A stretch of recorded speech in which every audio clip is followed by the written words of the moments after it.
Ito yung VinFast electric car.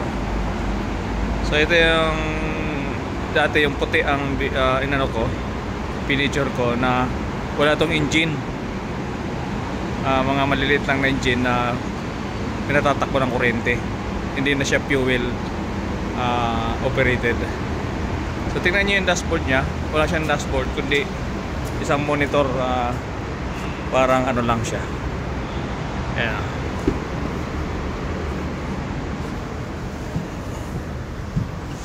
So wala siyang dashboard. Then ito lang ang kanyang monitor. Ayan, mga panel.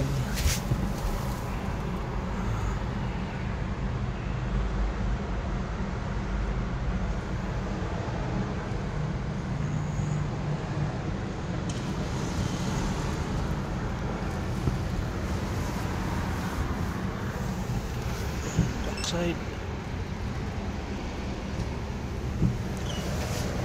All operated electric.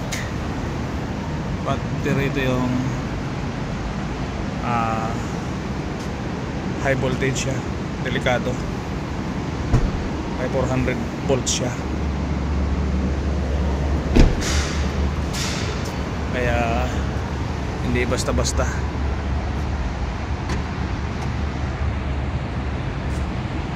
Maganda siya, maganda.